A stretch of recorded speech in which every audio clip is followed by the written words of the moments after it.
토요일에 만나는 황장수의 톡톡톡.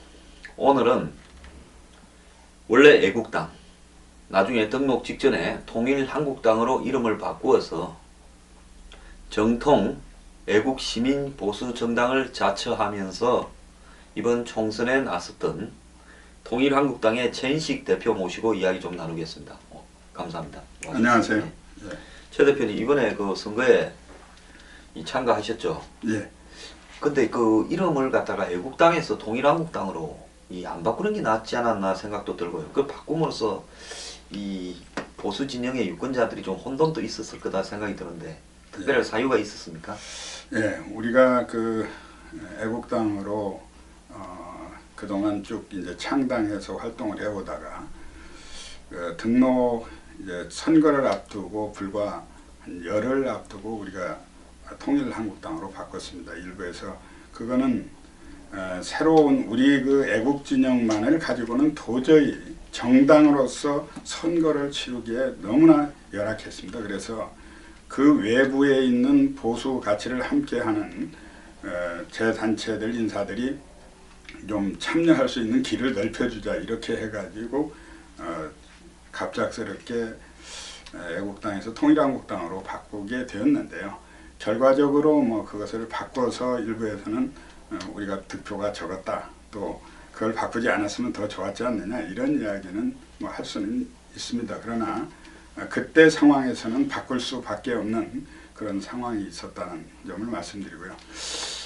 그리고 그럼에도 불구하고 우리가 선거 과정에서 통일한국당으로 바꾼 것을 충분히 알 수도 없었고 우리 애국 진영에서도 그 이름이 생소했음에도 불구하고 이번 선거에서 신문 광고 2번을 하는 것이 우리 선전의 전부였었습니다. 그런데도 16,427명의 그 우리 당에 표를 던져주신 것 정말 뜻밖의 큰 성과였다고 저는 생각하고 앞으로 이 일을 계속해서 해나가면 큰 우리가 역사를 이끌어갈 수 있다 이렇게 고무적으로 저희들은 판단하고 있습니다. 이번에 그 비례대표 이 참여 의석에 참여했던 정당이 21개죠. 예, 21개. 정당은 전체 27개가 있고요. 예. 지역구를 낸 정당은 23개가 있고 비례 후보를 낸 정당은 21개였습니다. 그 중에서 몇 등 하셨습니까? 우리는 등수로는 뭐 정확하게 따져보지는 않았는데요. 우리 뒤에도 여러 당이 있었습니다. 우리 당이 뭐 그 출발한 그 시기나 열악한 그런 환경에 비추어 본다면 우리 당이 뭐 그렇게 결코 성과가 적지 않았다 이렇게 판단합니다. 예, 지금 새누리당이 이번 선거에서 국민한테 완전 심판을 당했습니다.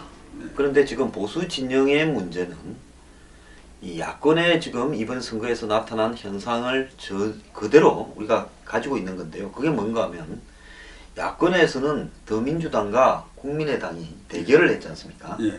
근데 과거에는 더민주당 지역, 그 다음에 이념, 이런 독점이었는데 여기에 이제 이 국민의당이 생겼는데 그러면 두 개로 갈라졌으면 야권의 표가 분산될 거다. 둘 다 망할 거다 봤는데 야권은 외연이 더 넓어졌어요. 예, 그렇습니다. 더민주당은 1당이 되고 국민의당은 38석이나 호남이 국민의당을 밀어주고 이 더민주는 호남에서 완전히 배제됐는데 예. 그럼에도 불구하고 123석으로 1당이 됐습니다. 그래서 야권 전체의 외연이 넓어졌고 또 여기에 종북이 아닌 정의당이라고 있지 않습니까? 예. 그 정의당은 정의당대로 뭐 원래 예상대로 한 6석 받았어요. 예. 그러면 국민의당이 만들어져서 어떤 지지층, 즉 새누리당이나 보수 진영의 표도 한 30-40% 간 것 같고 야권의 표도 외인이 좀 넓어진 것이 한 50-60% 되는 것 같고 이렇게 해서 지금 야권의 외연은 훨씬 더 넓어졌다 이렇게 보거든요. 예. 그런데 우리 이 보수 진영의 문제는 뭔가 하면 새누리당이 저렇게 엉망을 해도 보수 진영에서 새누리당과 경쟁할 수 있는 정당은 나오기가 거의 불가능하다. 그래서 그렇습니다. 이제 새누리당의 행태를 두고 보다 못해서 창당을 해서 예. 애국 시민 보수 진영의 입장을 반영한 새로운 정당, 또 기존의 보수 정당의 부패나 어떤 수구적 행태, 또 이 경제 부분에 있어서 기득권을 편을 드는 행태를 청산하고자 그래서 창당하신 거 아닙니까? 저도 뭐 창당 과정에서 옆에서 쭉 지켜봤기 때문에 뭐 강연도 하러 갔고 해서 좀 알죠. 그런데 그렇게 했음에도 불구하고 전국적으로 정당 득표에서 16,427명, 그리고 지역에서는 해운대에 한 분이 출마하셨죠. 예. 그래서 한 명이 출마하신 거. 이게 이제 이 선거의 전부인데, 왜 우리 보수 진영에서는 이 서로 간에 독점이 아닌 경쟁을 하는 부분이 안 된다고 보십니까? 장사도 경쟁을 하면 품질이 더 좋아지는데 왜 그렇다 보십니까? 태생적으로 우리 한국 보수는 어떤 그 가치를 가지고 경쟁을 통해서 정치 세력이 권력을 정한 게 아니라 그저 자동으로 좌냐 우냐의 이 지역 패권의 구도 속에서 그냥 공짜로 존재해온 그 한계가 있다 보니까 요번에 이 3당이 되었을 때 야권이 분열된 것이라고 착각을 했지만 결국은 과거에는 패권 구도 속에서 여냐 야냐, 그야말로 저는 이것을 그 이승복 선거라고 합니다. 공산당이 싫어요. 그래서 나는 새누리당을 찍는다. 이런 현상으로 해서 새누리당이 공먹고 선거를 거저 해왔는데 요번 선거에서만큼은 새누리당의 매널, 본 모습을 우리가 봤다. 그래서 어떻게 보면 앞으로 큰 대선을 앞두고 일찍이 이것을 잘 보여준 것이다. 이렇게 생각을 합니다. 새누리당이 가지고 있는 것은 본래의 자유, 민주주의, 헌법적 가치를 치열하게 투쟁하고 싸워서 그걸 지켜온 사람들은 그 가치로서 존재한 것이 아니라 그저 좌파의 좌우 대결 구도, 호남과 영남의 패권 구도 속에서 그냥 자동으로 그냥 안주해온 데서 비롯되었기 때문에 요번에 시장이 좀 넓어져서 안철수 당이 생기면서 결국은 국민의당이 가져간 표가 야당 표는 가만히 있었습니다. 소위 말하는 진보정당이라고 하는 그 정당도 그대로 자기 위치를 점하고 있었어요. 오직 손해를 본 것은 새누리당인데 지금 새누리당이 갖고 있는 그 본 모습이 새누리당이 본래의 그 가치다. 이렇게 저는 판단하고 있습니다. 그러니까 이 보수 진영의 유권자들 중에서 조금 중도 보수나 약간 계획적 보수를 가지고 있는 사람들은 이번에 새누리당을 찍지 않고요. 안철수당으로 가버렸잖아요. 예, 그렇습니다. 자, 새누리당은 안철수당이 나와서 야권표를 깨주면 자기가 될 거라고 안철수 파이팅하고 응원한다고 이 난리였는데 정작 새누리당 표를 더 많이 잡아먹어버렸다. 이거 아닙니까? 예, 그렇습니다. 그런데 왜 이 외국 정당이 나서고 이렇게 함에도 불구하고 이 보수 진영에서는 이런 정당의 분열이 어려운가? 우리가 멀지 않은 시기로 올라가면요. 한번 그런 계기가 있었죠. 괜찮은 인물들이 모여서 민국당이라고 하는 당을 만들었지 않습니까? 2000년이죠. 그때는 김윤환 씨부터 시작해서 뭐 장기표 씨, 뭐 쟁쟁한 사람들이 이 당에 있었지 않습니까? 총리했던 분도 계시고요. 그렇습니다. 이수승 씨가 그래서 그야말로 장안의 인물들이 쟁쟁하게 모였는데도 불구하고 보수 진영에서는 당시에 한나라당, 이해창 씨 한나라당에게 표를 다 던져줘 버리고 아예 그때 민국당을 박살을 냈죠. 그렇죠. 그래서 그 이후에 보면 이 선거를 할 때마다 보수를 표방한 신당은 그때 충격 때문인지 아예 안 나오지 않습니까? 그렇죠. 보수 진영은 왜 그런 현상이냐. 보수 진영에서는 지금까지 가치를 가지고 투쟁하다 나와서 당을 만들었던 적은 우리 건국 이래 67년 건국 이래 한 번도 없었습니다. 그때 공천 싸움이었죠. 공천 싸움을 하다 밥그릇 싸움을 하다가 결국은 자기네들끼리 나와서 일시적인 포괄 정당을 만들었다가 이게 이제 사표 심리의 에 의해서 한테 몰아주자. 글로 몰아주기 때문에 안 된 거죠. 예. 그래서 그때 그 공천에 낙천자들이 만나서 했기 때문에 그리고 그걸 지속적으로 그 후에 실패하고도 계속해서 그 당을 유지하면서 자기의 가치를 경쟁을 했어야 되는데 한 번 하고 끝내버렸기 때문에 일호성으로 끝나간 것이고 앞으로도 그런 현상은 계속될 거라고 봅니다. 그래서 첫째 좀 명망가들이나 자기의 가치를 좀 주장하는 그런 명망가들이 사실상 너무 두려움과 공포를 좀 질려 있는 것 같습니다. 이런 것을 떠나서 이런 분들이 자기 몸을 던져서 함께 이념과 가치를 위해서 싸우는 그런 좀 냉정하게 이야기하면요. 보수 진영의 명망가, 이론가, 이렇게 볼 수 있는 사람들의 대부분이요. 솔직히 말하면 기득권 지향적 인물이기 때문에 새누리당의 공천을 받든가 아니면 그 옆에 빌붙어 가든가 그 두 가지 선택만 하기 때문에 아닙니까? 그 이제 현명한 이제 현실적 선택들을 했다고 볼 수도 있는데요. 그러나 우리 운동들이 보수 운동 자체가 그렇게 역사적으로 가치 운동을 한 그런 뭐 충분한 이 내공들이 없는 현실 속에서 그런 두려움이 현실적으로 있는 것도 사실인데 이제는 우리가 그걸 깨고 우리 황 소장님 같은 분이 좀 과감하게 나서서 함께 국민들과 함께 그런 공간을 확실하게 좀 치고 나가줬으면 좋겠다. 나는 미국에 이번에요 네. 그 대선을 보면 민주당에서는 샌더스, 공화당에서는 이 트럼프가 이 네. 두 사람은요 극자하고 거구처럼 비춰지지만은 공약이 90%가 비슷합니다. 네. 자, 그렇습니다. 미국의 이 서민, 백인층, 노동자 계층, 저교육층, 젊은 사람 계층에서 이 두 사람을 공화당은 트럼프를, 민주당 당원들은 샌더스를 열렬하게 응원해요. 실제 공화당만 놓고 보면 공화당 지도부가 껍데기만 남고 당원들을 죄다 바닥 당원들을 트럼프한테 뺏겨버렸다. 네. 이 이야기도 나오거든요. 그렇죠. 자, 거꾸로 그걸 갖다 한국에 이렇게 놓고 보면 한국에 지금 새누리당이 저런 짓을 이번에 총선에서 보인 행태는요 유권자들이 너네들은 뭘 해도 우리 빨리 찍을 수 없으니까 야당이 세 개로 갈라지고 어떻게 이렇게 되니까 우리가 아무리 쇼를 하고 한마디로 스트립 쇼를 해도 너들은 우리를 찍을 수밖에 없을 것이다 이런 것들이 바탕이 돼서 저 짓을 한 거 아니겠습니까? 네, 그렇습니다. 자, 그러다가 이번에 한 방 맞았는데요. 자, 거기에 보면 나이가 지긋한 분들은 꼬라지 보기 있어서 투표 안 한다고 빠져버렸고 부산이나 영남에서 대구에서 투표율이 네. 바닥이었습니다. 네, 그렇습니다. 그다음에 야권 지지자들은 20, 30대가 똘똘 뭉쳐서 이번에 이 야당이 갈라졌으니까 다 질 수 있다. 일단 더민주는 지역은 뽑아주고 수도권에 정당 투표는 국민의당이 하자라고 이렇게 전략적으로 대응을 했어요. 네. 자, 그렇다면 마찬가지로 이제 새누리당이 언젠가는 수명이 다하는 한계가 올 건데 저는 저게 영원히 갈 수는 없다고 보고 있습니다. 저는 지금 왔다고 봅니다. 네. 지금 여기서 이쯤 됐으면 새누리당이 이제 수명이 다 한 거 아닌가. 저는 뭐 좀 더 심하게 이야기하면 이번 선거 결과를 놓고 저는 박근혜 대통령이 저는 결단을 해야 된다고 생각합니다. 어떤 결단을 해야 된다고 봅니다. 저는 지금 이 새누리당하고 박근혜 대통령이 저는 탈당해야 된다고 생각합니다. 저도 방금 방송에서요 연합뉴스 방송을 하고 왔는데 네. 그 방송에서 박 대통령이 탈당을 하거나 전혀 탈당을 하기 싫다 하면 박 대통령이 자신의 지금 새누리당 안에 네.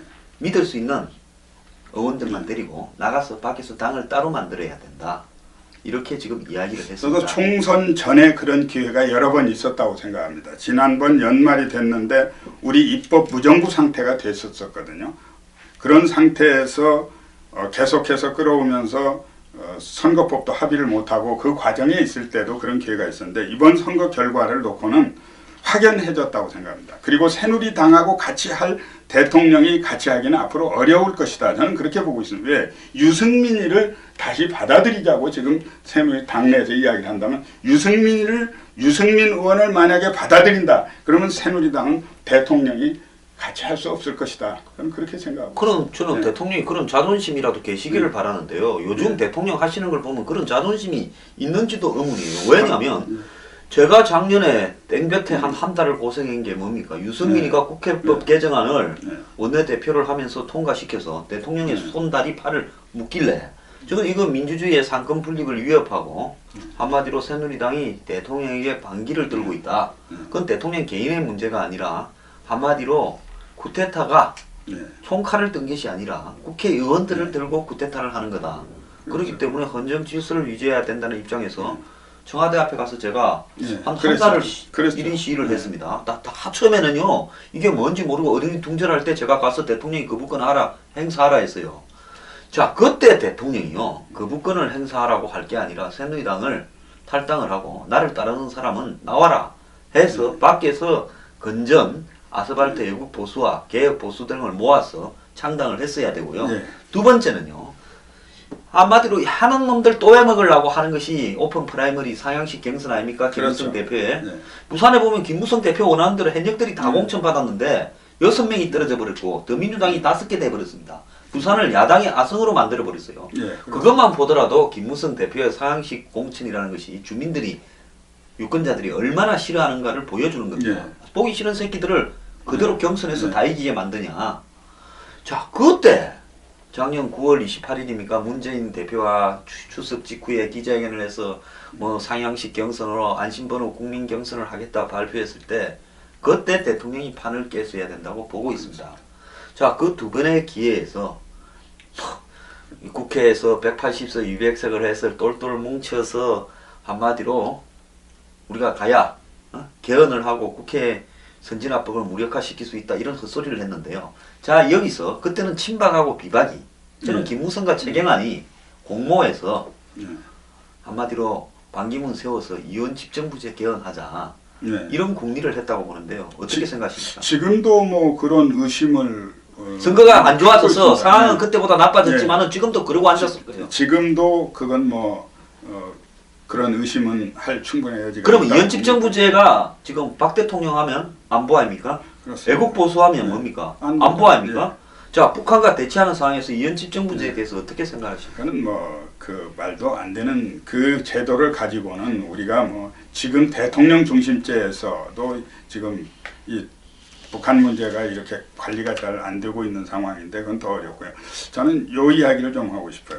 새누리당이 여러 가지 이번 총선 참패에 대한 여러 가지 책임을 이야기하고 있지만 사실은 그 시작이 유승민이었고요. 끝이 김무성이었다고 생각합니다. 김무성 대표의 그 옥새 파동과 유승민과의 이 관계를 새누리당에서 지금 이 상황이 됐으니까 적당히 넘어간다. 이러면 새누리당 저는 해산해야 된다고 생각합니다. 분명히 그 부분에 대해서는 유승민 지금 의원을 다시 받아들인다. 김무성 대표 그 옥새 파동의 무책임한 그때 상황을 우리가 한번 이 총선 상황을 보죠.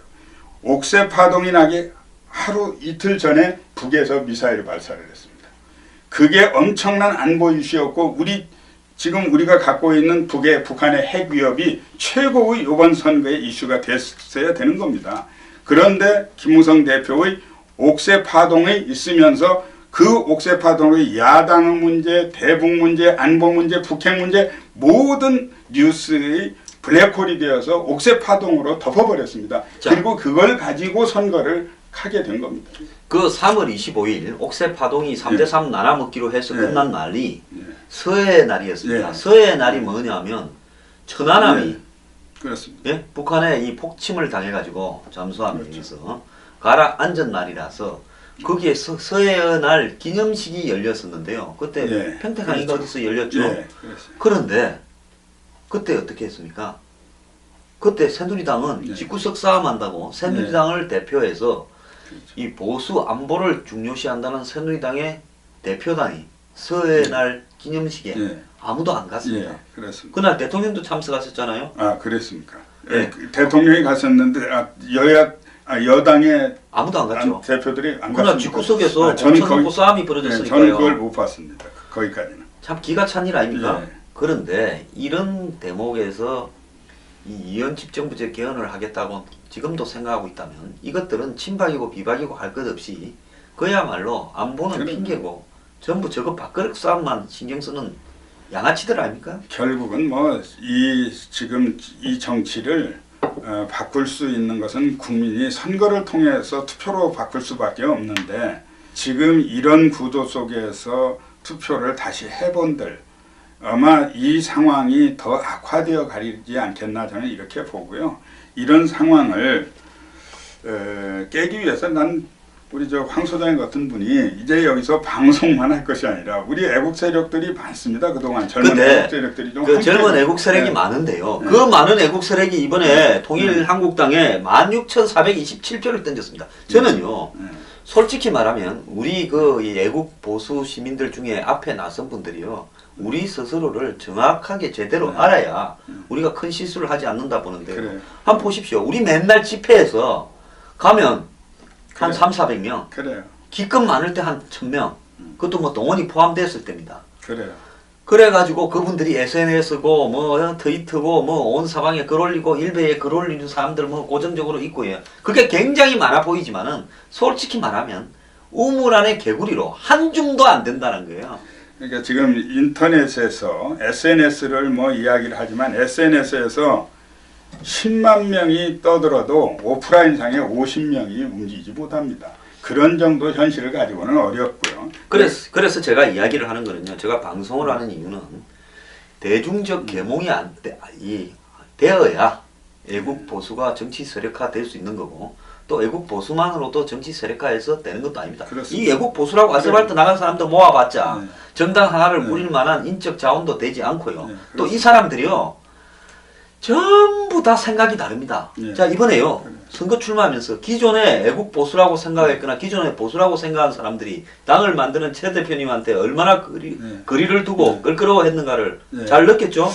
내가 그거를 좀 신랄하게 이야기를 네, 좀 하세요. 우리의 치부를 좀 우리가- 까발려야 됩니다. 우리가 이제 출발하면서 노비 문서를 불태우고 동학의 정신으로 나선다 이렇게 하고 출발했습니다. 그런데 그 이야기는 그동안 우리 보수 우파들이 결국은 새누리당에 표 찍는 노비에 지나지 않는 행태를 보여왔기 때문에 이렇게 해가지고는 정치 개혁이 절대 안 된다. 정치가 바꾸려면 우리가 깨어야 된다. 이렇게 해서 이제 노비 문서를 불태우고 나선 사람들이라는 슬로건을 걸고 우리가 나섰습니다. 그런데